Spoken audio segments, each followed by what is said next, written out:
A couple of years ago, one of my clients walked into my office with terrifying lab results. Her A1C was climbing, her kidneys had taken a hit, she was exhausted and barely able to walk around the house. 30 days after making a few key changes, her doctor started taking her off almost every medication she was on. One of those was costing her over $600 a month. Today, I'm going to show you the 6 keys that made that possible. What if lowering your A1C naturally wasn't about another diet, but about fixing a few key levers in your metabolism? Hi, I'm Jared. I was diagnosed with type 2 diabetes myself, and I reversed it. What's the biggest lever that affects blood sugar every single day? You already know the answer. It's food, but not in the way most people are told. Regardless of what is actually said, most newly diagnosed diabetics hear something like, just cut sugar. But the real issue is constant processed carbohydrates hitting the bloodstream all day long. If you think of blood sugar like a fire, if all day long you're throwing gasoline on that fire, your pancreas has to keep pouring insulin on just to control the flames. Over time, that constant insulin demand leads to insulin resistance. Science consistently backs up approaches that are built around real food, adequate protein, with minimal processed junk. Science doesn't demand a single dietary religion. It demands that you stop eating food that was designed in a lab and start eating food that was grown or raised. An easy way to think about it is if you can visualize it going from the earth to your mouth, it's probably a good choice. If you can't clearly visualize a couple simple steps of it making it to your plate, that's probably not a good choice. Meals that are built around protein, non-starchy vegetables, and healthy fats slow glucose from entering the bloodstream. Insulin demand drops, and when insulin demand drops consistently, A1C begins to follow. So what is the largest glucose-clearing organ in your body?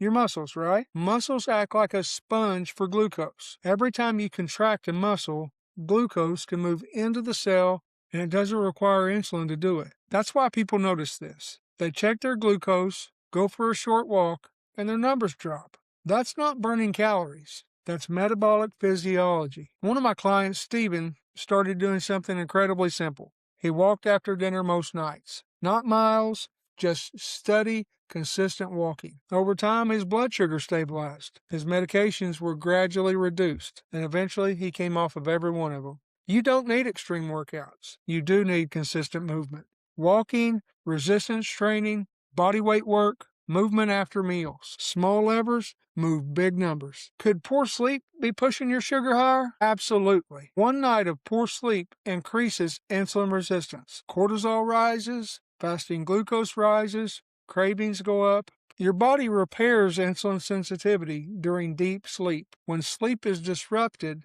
that process never really fully happens. I've watched what happens when the body doesn't recover. Sleep deprivation isn't just fatigue. It's a metabolic event. So the third key is protecting your sleep like it's medicine. Consistent bedtime, dark sleeping environment, screens off well before bed. And remember, sleep isn't just rest, it's repair. Have you ever noticed that your blood sugar rose on a stressful day, even when your eating was perfect? Well, here's why. Your body can't distinguish between emotional stress and physical danger. When stress rises, cortisol rises, and cortisol signals the liver to release glucose into the bloodstream. That response helped humans survive thousands of years ago. But when that stress becomes chronic, blood sugar stays chronically elevated. And if you're using alcohol or nicotine to manage that stress, it's worth knowing that both raise cortisol and directly undermine blood sugar control. So the fourth key is lowering chronic stress, walking outdoors, prayers, or quiet reflection. Breathing exercises, time away from screens. Lower stress signals mean less glucose being dumped out by the liver. I hear this question constantly. Can I just take a supplement? Some berberine? What about cinnamon? Or I saw an ad for this blood sugar support formula. Well, here's the truth. Some supplements have real research behind them, but supplements are amplifiers, not foundations. They amplify a system that's already working. They don't rescue a system that isn't. If you're sleeping 2 hours a night, stressed out of your mind, gorging on processed food, and not moving, no supplement is going to move your A1C in a meaningful way long term. Get the foundations right first. Food, movement, sleep, stress. connection. Once those are working, supplements can become useful supportive tools. Physiology doesn't respond well to shortcuts, and neither do people who want results that actually last. Okay, the last one, and this one surprises people. Isolation raises cortisol. Chronic loneliness has measurable effects on metabolic health, and the research on this is serious. On the flip side, accountability accelerates results in ways that willpower alone never can. Every client I've worked with who made lasting changes had some form of support around them. A spouse on board, a community, a coach, someone in their corner. Community is medicine. So the sixth key is building connection, not just for your mental health, but for your metabolic health. If you want the exact framework we use with clients to work through all 6 of these keys, I put together a free guide called The 6 Steps to Reverse Diabetes Naturally. It lays out the roadmap step by step, and the link is in the description below. So let me bring you back to Sharon. She was exhausted.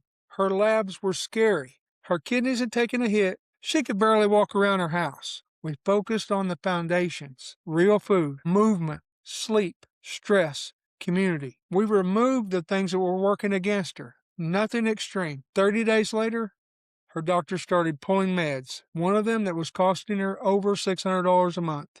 Here we are 2 years later, she's still thriving with the same principles she started with. These aren't 6 random tips. This is a clinically validated framework adapted for real people who want results that last. And it's the foundation of everything we do at the Diabetes Revolution. Real food stabilizes glucose, muscle clears it, sleep repairs your metabolism, stress management reduces glucose output, and we focus on foundations before shortcuts to keep you from wasting time and money. And the community?